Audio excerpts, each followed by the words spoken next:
Hi, everyone. Good evening. Welcome to Evoke Therapy Program's broadcast. My name is Dr. Brad Reedy, and tonight's topic is the identified patient.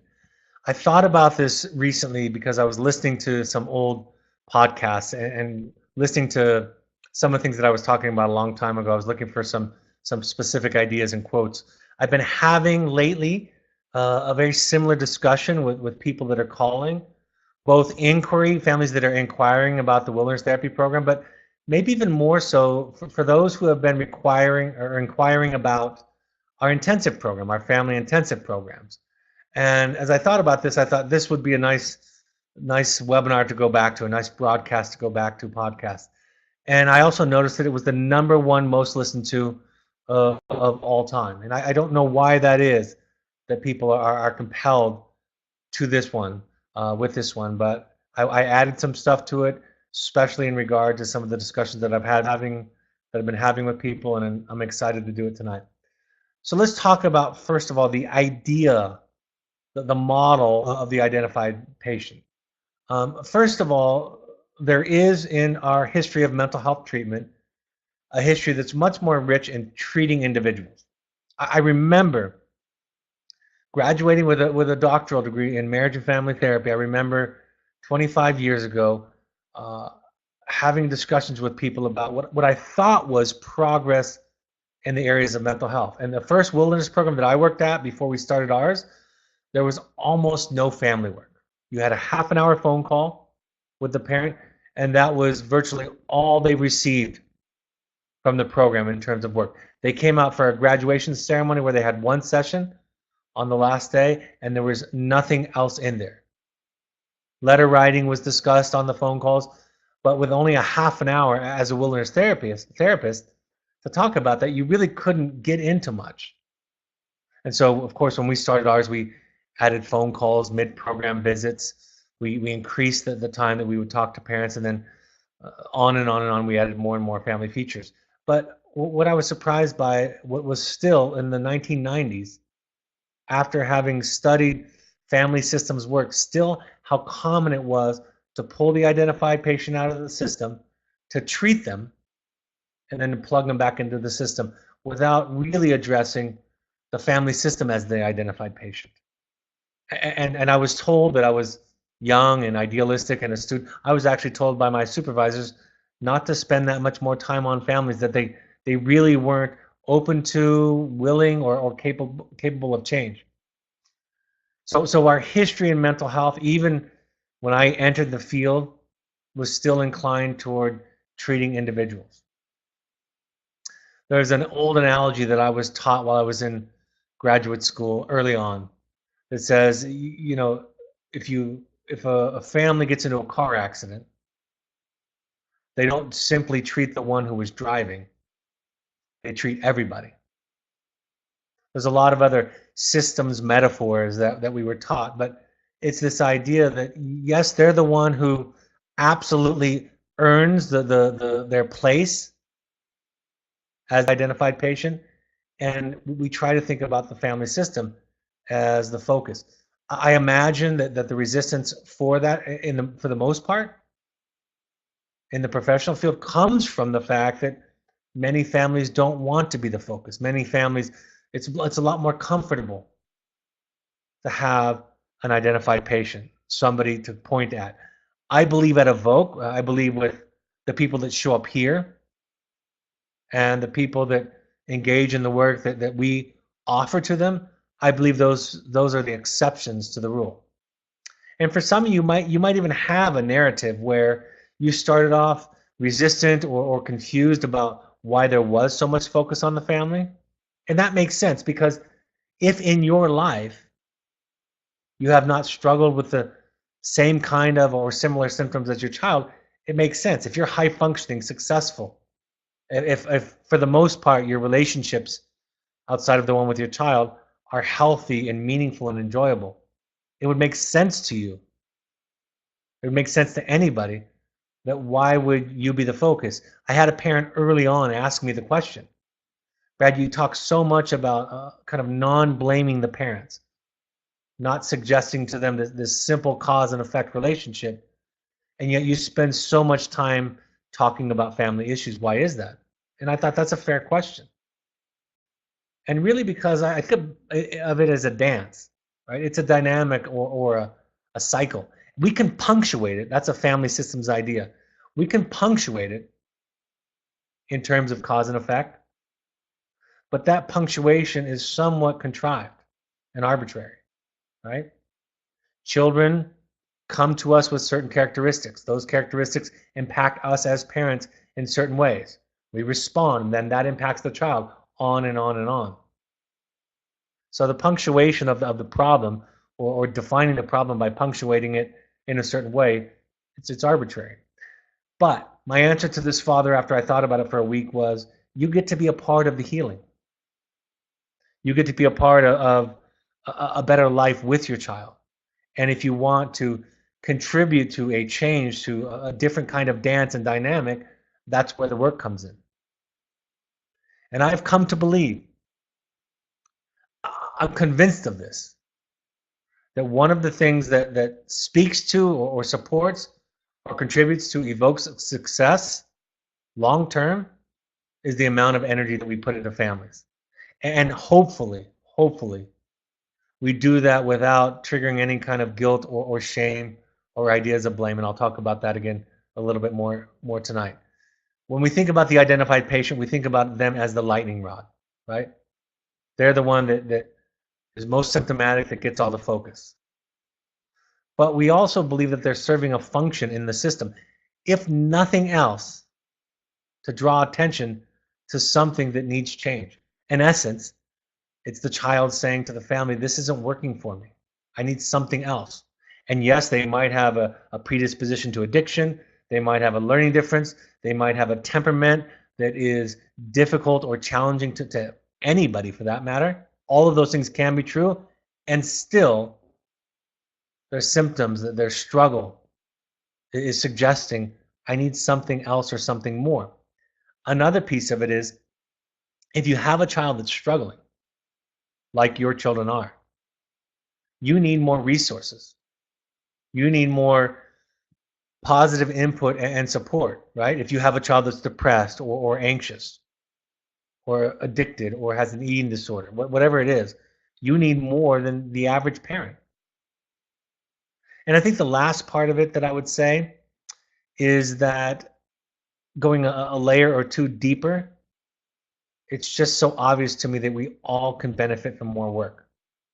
And the families that go through this process, that enjoy our work, they aren't always the families that have the highest success in terms of how their child does. They have varying levels of success when measured by how their child does. But the ones who rave about us, the ones who talk to their friends about us, have some combination of success with their child, and really the realization that this changes their life. Because the things I'm talking to you about, the things that we talk to you about, it's in the context of parenting children, but it's really not about children. It's about what it means to be a human being and what it means to be in relationship to other people, particularly those that struggle. But being in relationship to people who struggle is not that different in terms of the core principles that we're asked to understand and to live by. It's not that different than being in relationship to a coworker, to an employee, to a loved one who's not struggling, to a newlywed spouse, to a spouse of 25 years, on and on and on. They become the scapegoat, right? This sacrificial kind of lamb, this one that shows up needing the most help, but really it's a call for the family, for the parents, for everybody to look at something different. The idea of triangles in families was a family systems idea. And it was simply this idea that the triangle, right, a triad of people, is the most stable function, the most stable form in a family. Dyadic relationships are unstable because the conflict, the anxiety that happens between two people can cause people to retreat, escalate, pull away, attack, all those things. But if you have a child or somebody else that you can focus your anxiety and energy on, there's not a lot of conflict between, in this case, the parents. One of the earliest family therapists used to do something every time. when he was treating a family. He was treating adolescent children in Philadelphia, in the Philadelphia Child Guidance Clinic. And he would say to the family after a session or two, I want you to go home. And on the way home, I want you to stop for an ice cream or some treat and sit down and say to your child, you're fired. You're fired from being the identified patient. We're going to focus on what we need to work on, regardless of how well you do or how much you struggle. That's our commitment. So you don't have to be symptomatic for us to look at ourselves. Another founding school of therapy in Milan, Italy, talked about a similar kind of intervention that they called the invariant prescription. That every family with a child struggling, at some point the parents early in the process were assigned to go on a vacation. It could be across town, it could be anywhere. To leave the children with somebody they trusted, to be available if there's an emergency, but not to tell the children where they're going.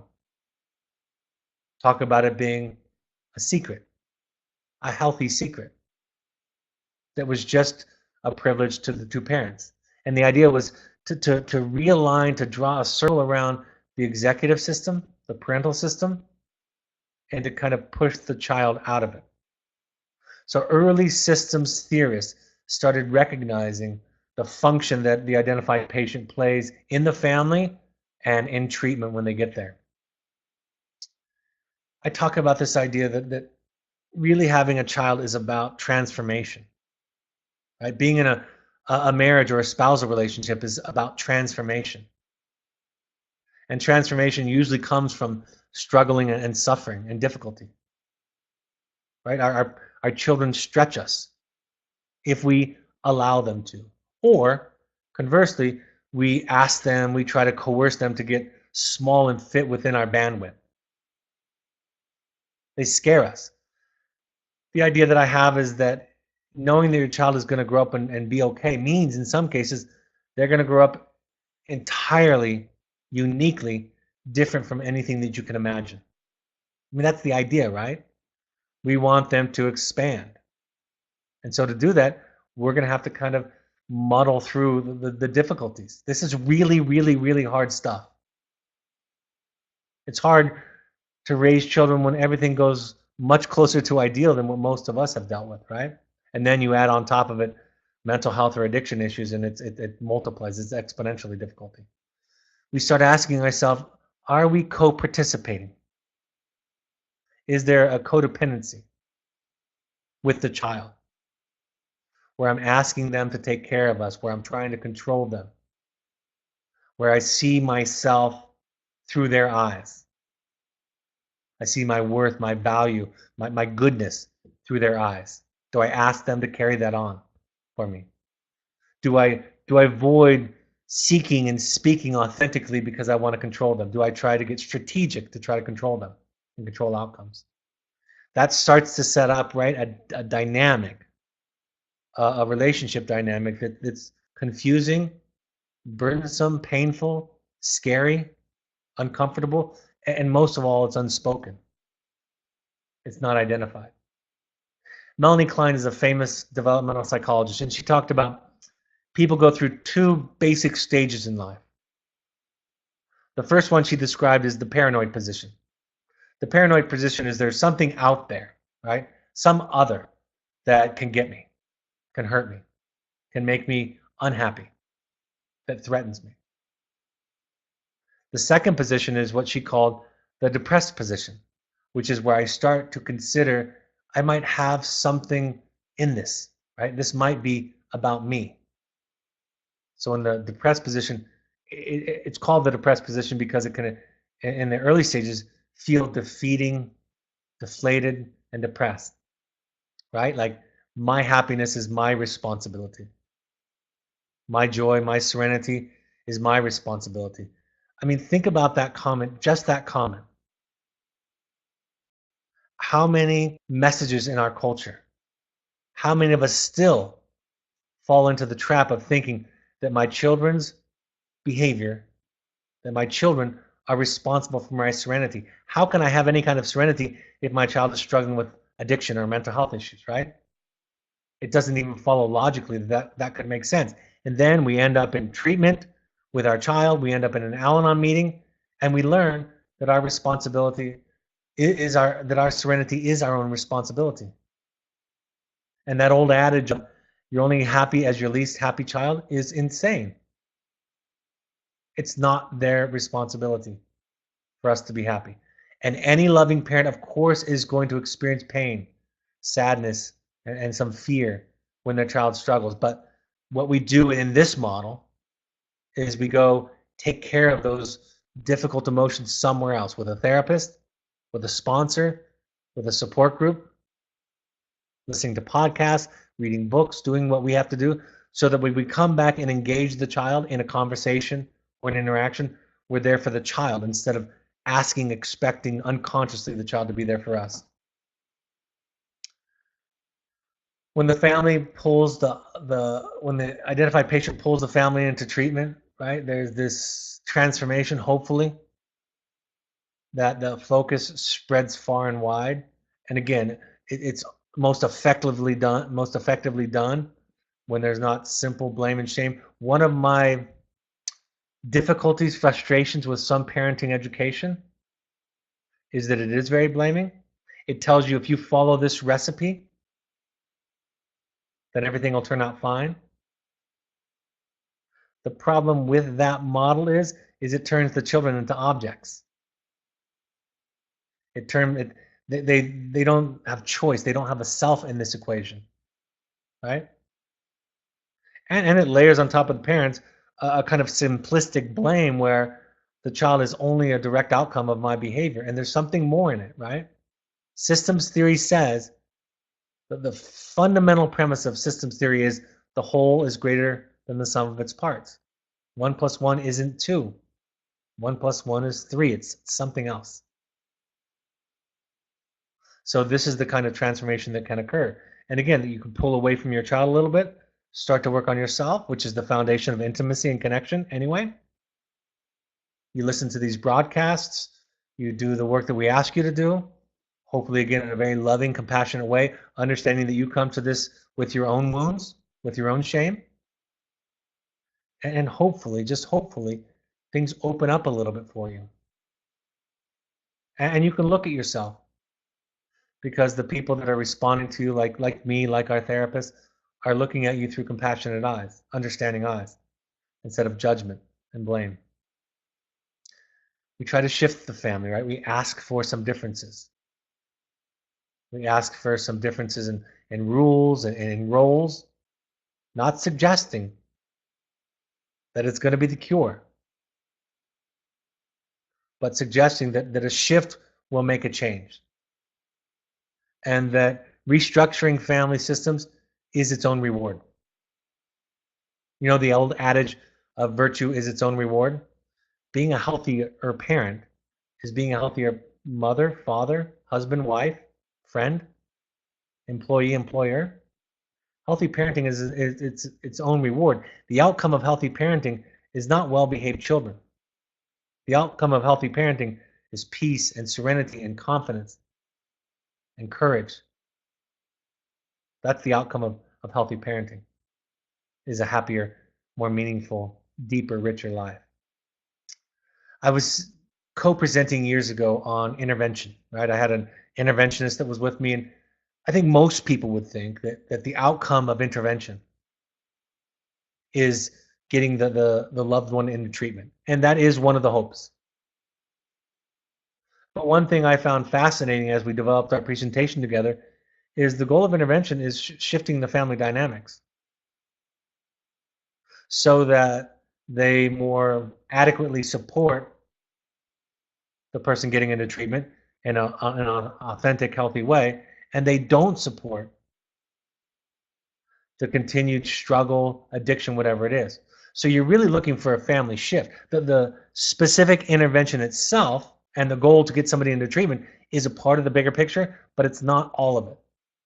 And you can consider it a successful intervention, I learned, even if the person doesn't choose to go into therapy.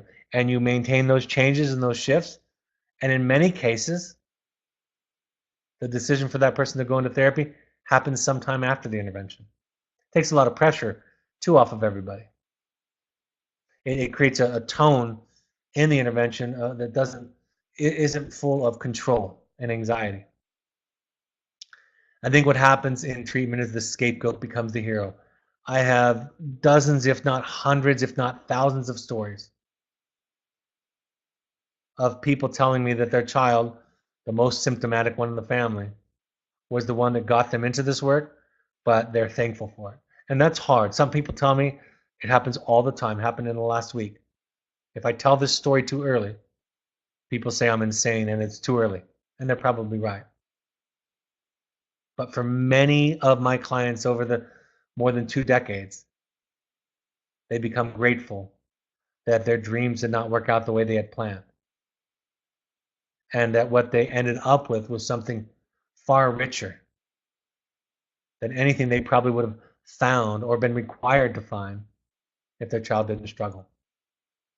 Some related principles to the identified patient idea: homeostasis, and change back.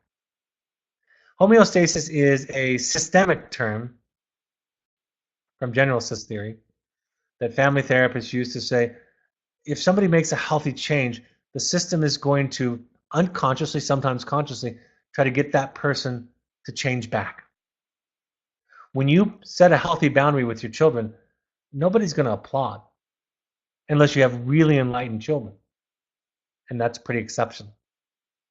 But most people are going to resist healthy change. So when we're aware of that, when you prepare for that, when you prepare for the change back energy, you're more successful often in continuing to make those changes. Equal finality and equal potentiality are also family systems terms that refer to the fact that you can have children that come from very different circumstances that end up very similar. And you can have children that come from very similar circumstances that end up very different. You can see that in your family, right? You can imagine somebody who was abused as a child ends up being a social worker, helping other abused children, right? You can also imagine social workers share an office together where one had a very traumatic childhood and one had a very nurturing and connected childhood. So they come to it for different reasons.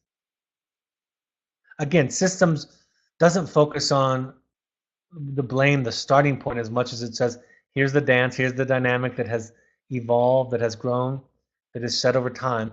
Can we make a shift out of it? I already talked about punctuation. Modeling humility and vulnerability while letting go of the outcome and shifting the focus of your energy. This is another one of those principles that I believe in so strongly. Your children don't need you to be perfect. If they do, they're doomed. What they need is for you to make your life the project.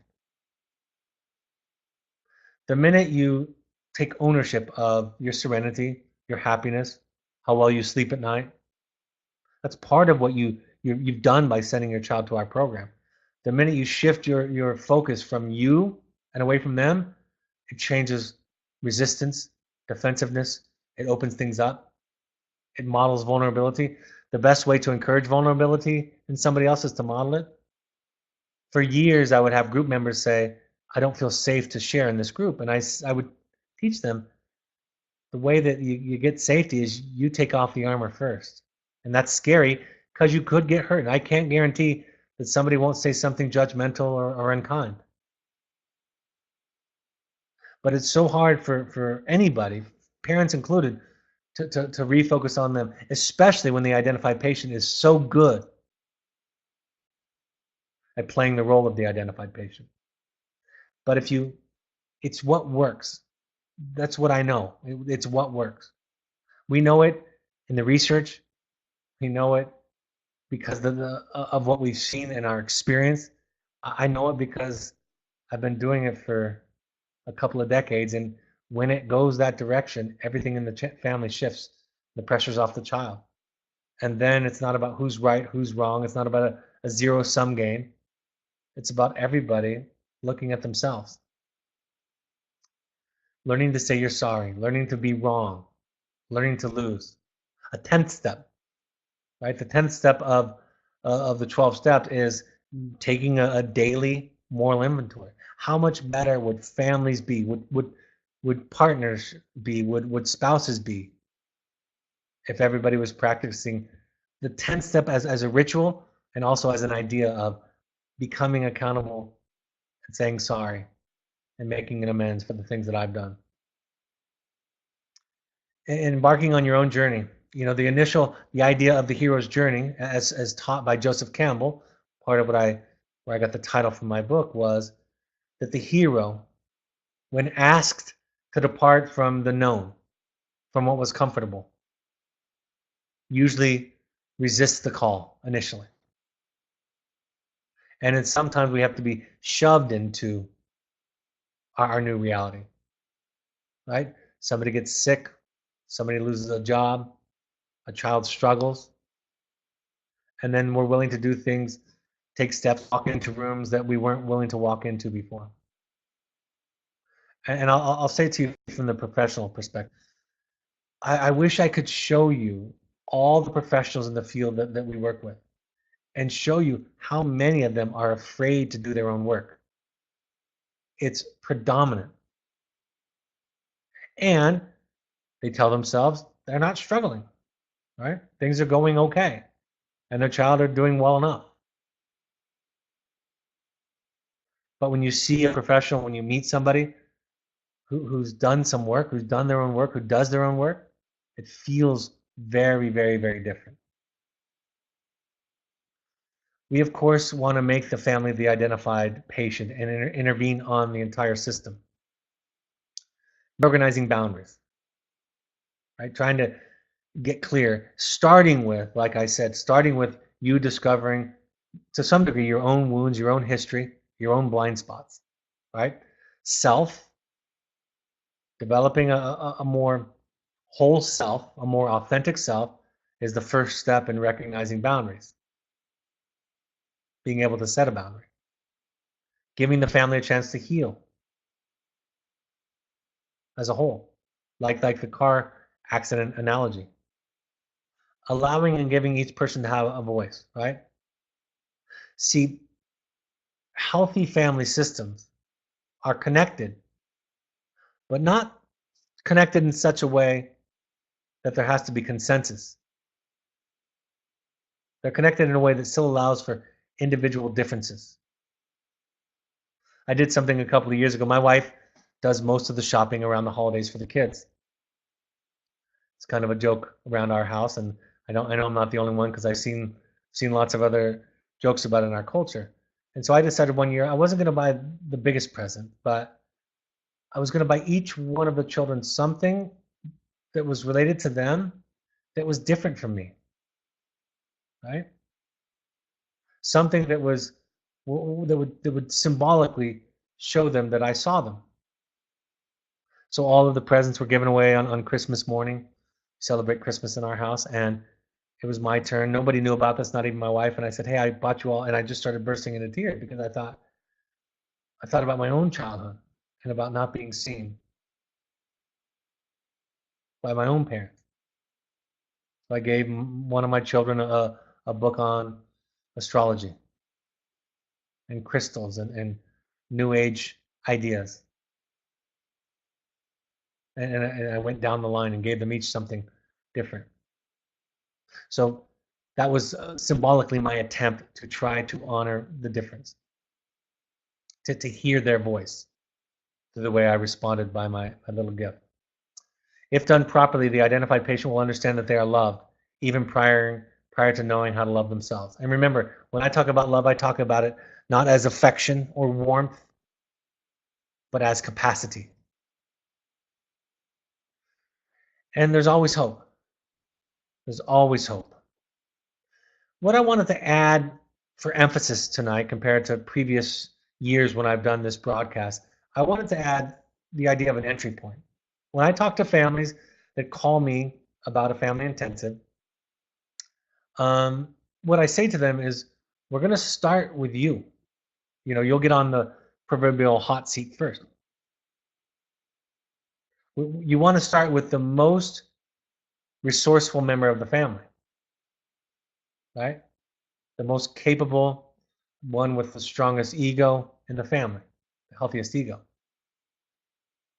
And that can be difficult for families. And even though I prepare families for that, sometimes they struggle with it. They kind of hear the words, but they come in saying, yeah, but I know we're here because my daughter has an eating disorder, or my son's a drug addict, or my child has an anxiety disorder and won't go to school.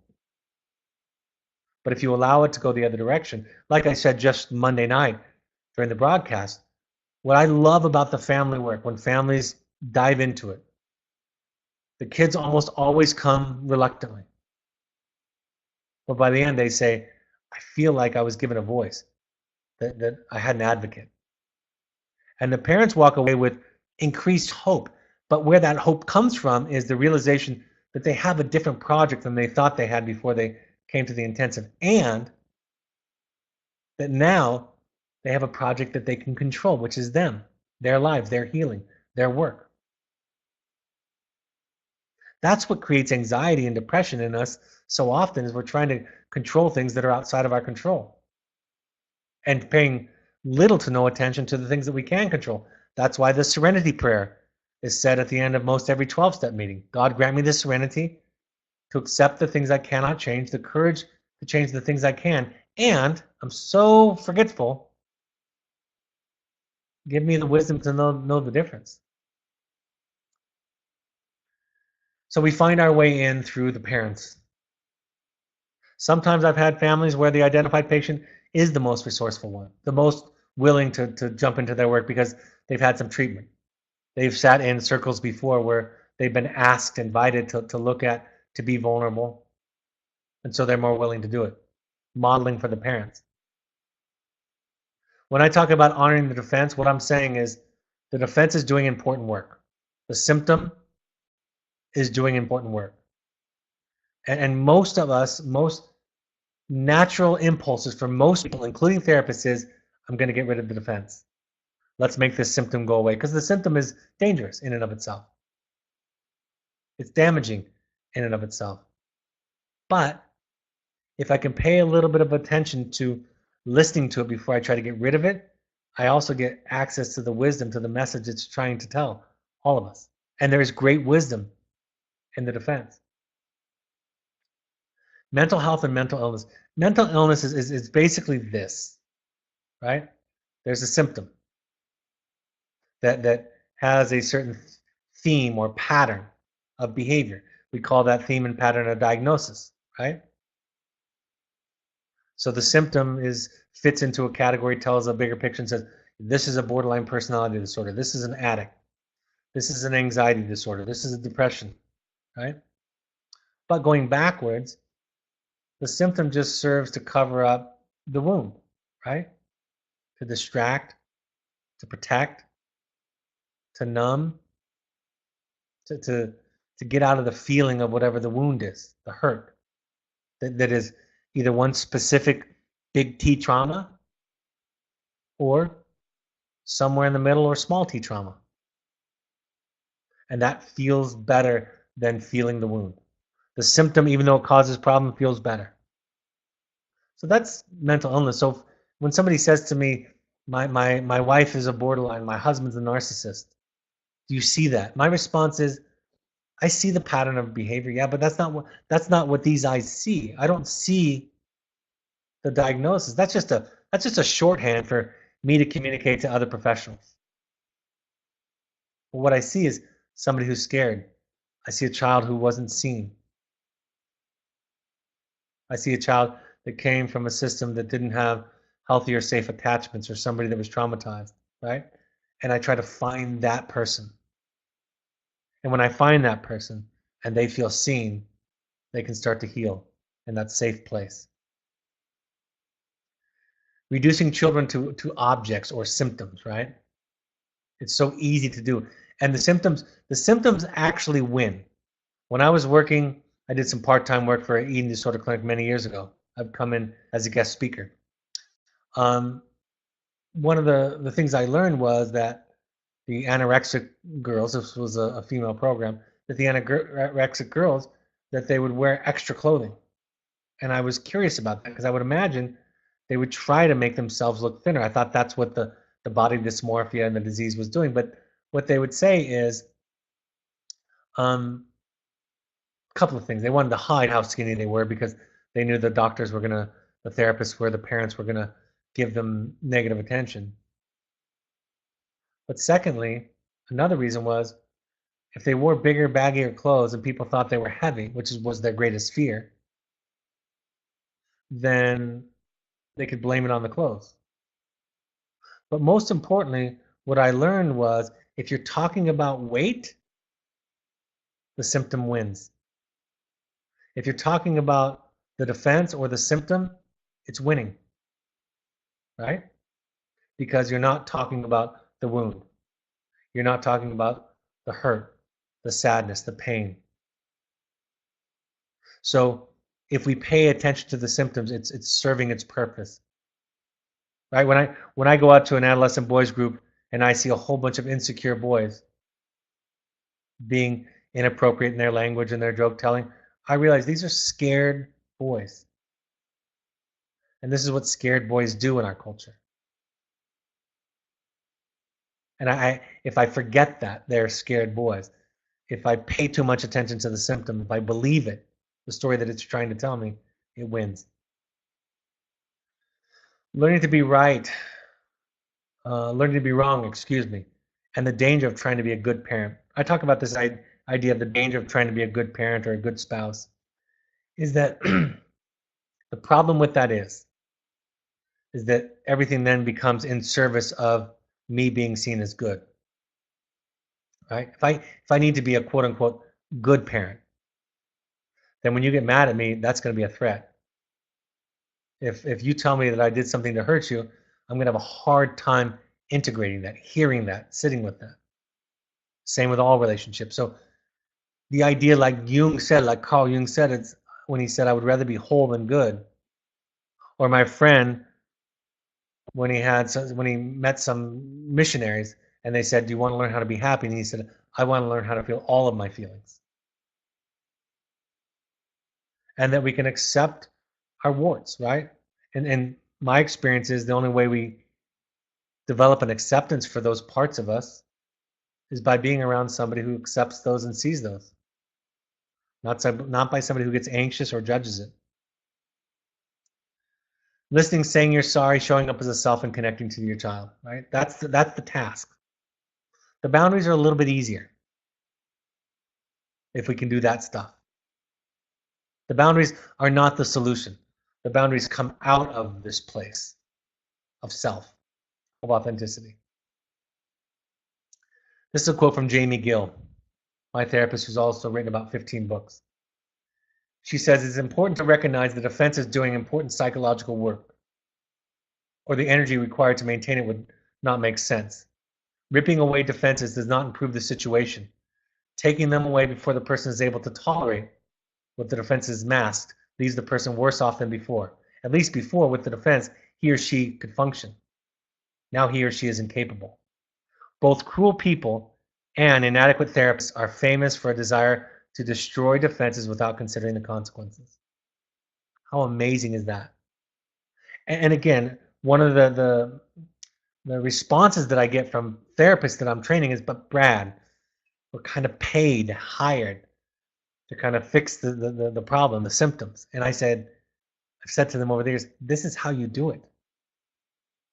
I worked a group this summer covering for my partner, Matt Hoig, at our Entrada location. And this is what I did. This is how I did it. And they were much more able to heal when I said, that makes sense why you were doing that. I want to understand it. I imagine that was your best solution at the time. Thank you for telling me. And I want to understand the hurt that it was protecting.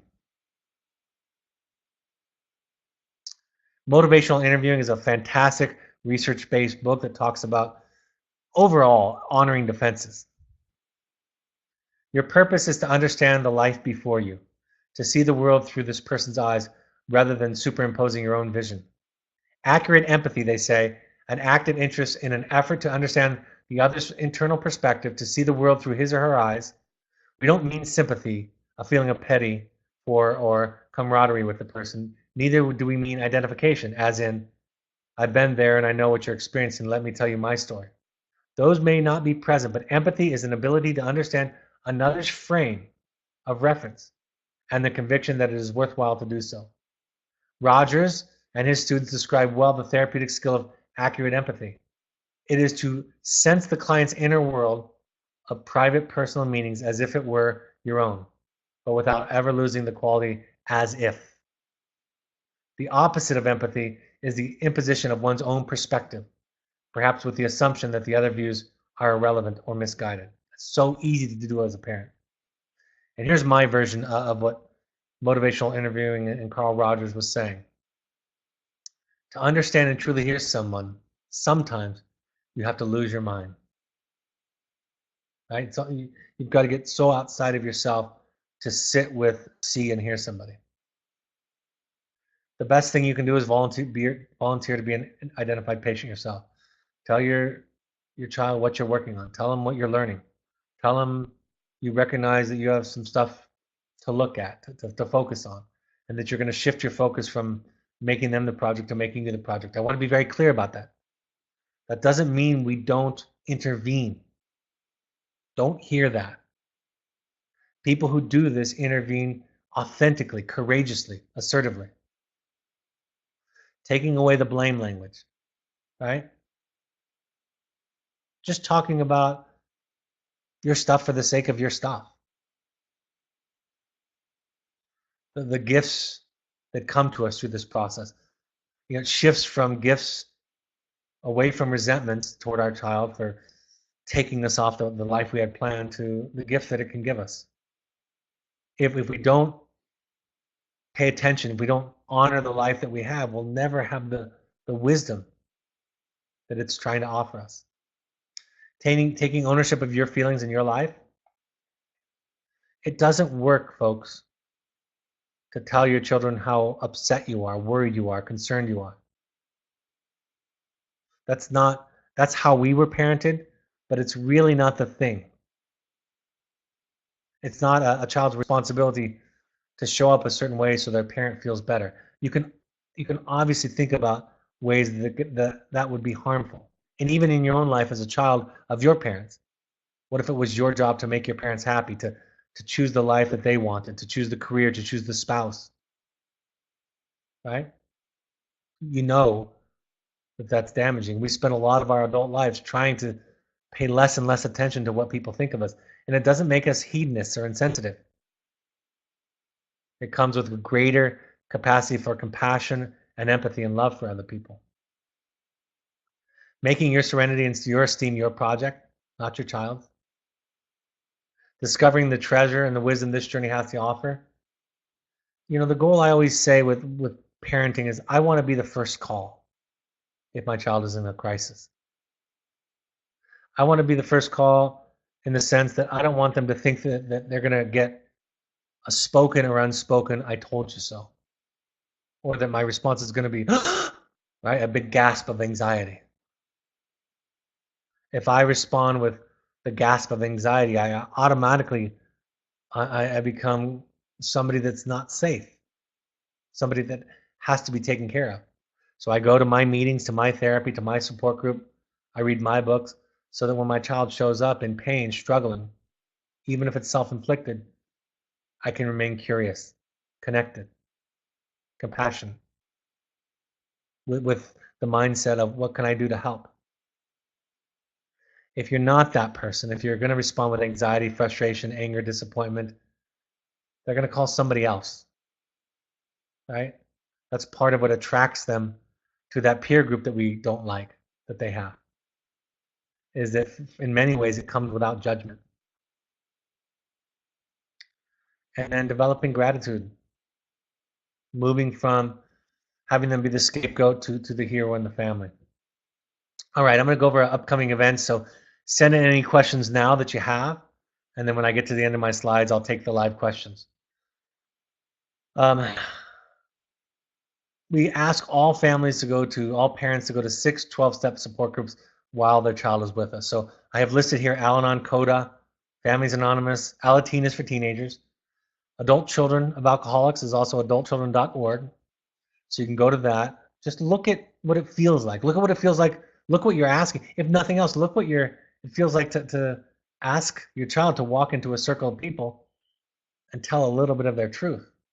Right? It's hard. You'll get an increased amount of empathy, if nothing else. You can also go to refugerecovery.org or NAMI.org to find resources, classes, meetings in your area. If you want to listen to these broadcasts on the podcast app, they're available there on your iPhone. Just search Evoke Therapy Programs on the podcast app. On your Android device, download the SoundCloud app and search Evoke Therapy Programs there, or you can go to soundcloud.com on any computer and find us there by searching Evoke Therapy Programs. One note about this, we're looking for some testimonials. You can keep it anonymous, or you can put your name to it, of people who have been listening to the podcast, who find them meaningful, helpful in their lives. What are your favorites? What do you get out of them? How does it help you along your journey? Those kinds of things. So email us at webinar@evoketherapy.com. Webinar, singular. Webinar@evoketherapy.com to give us any testimonials. Or you can just email me directly at brad@evoketherapy.com. Follow us on Twitter and Instagram using the handle @evoketherapy. On Facebook, you can find us by searching Evoke Therapy Programs. The Alumni Foundation that helps people that can't afford therapy, you can find on Facebook by searching Evoke Family Foundation. Our blog always has new content. My book, The Journey of the Heroic Parent, is available audio, Kindle electronic versions. Also, you can buy a paperback by going to Amazon. The next intensive, I didn't take this off, but February is full. March, we have some spaces available, March 27th through 31, if you want to do a deep dive into your own work. And I always say when I announce these, I do this every year for myself.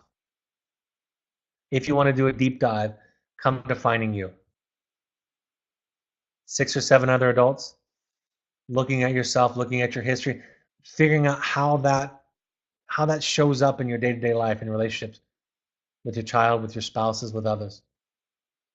You can also email us at intensives@evoketherapy.com. We also have custom intensives for families or couples.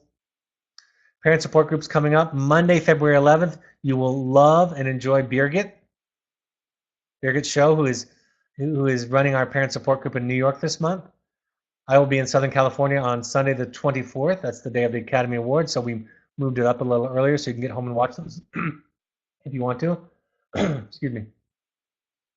Also, I'll be in the Bay Area February 28th. Email Melanie@evoketherapy.com for more information.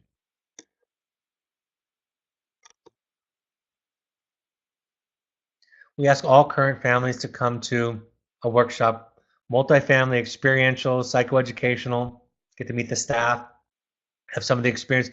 You can combine this with a visit to your child if your child's therapist thinks the timing is right. The next one is February 16th through 17th. So that's coming up soon. Also, we have one in March at our Entrada location. Contact Melanie@evoketherapy.com for more information or to RSVP. Pursuit trips are for families or young adults. Think therapy light, reconnecting to your therapy. Think kind of a vision quest, a kind of experiential journey all over the world. Any kind of activity. All right, I'm happy to answer any live questions you might have. First question, can you talk more about triangulation and what it looks like when the third person is removed? It usually can be difficult.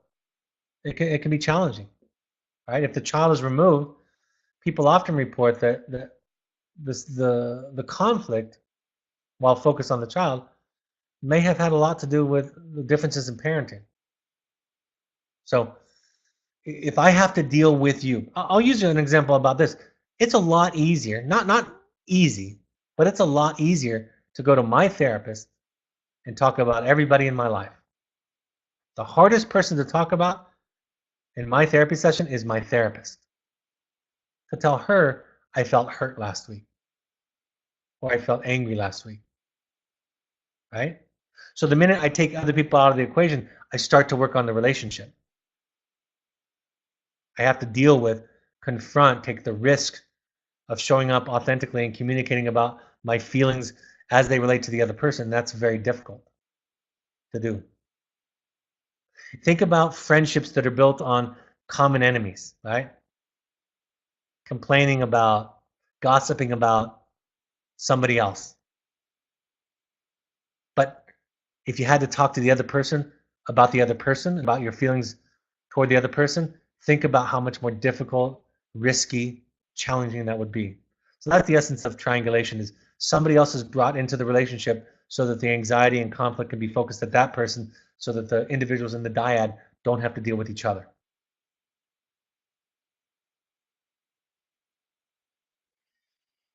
Looks like that's all the questions I have so far tonight. So happy that you joined us, and we have a good crowd tonight. So thank you for joining us. I hope these are helpful.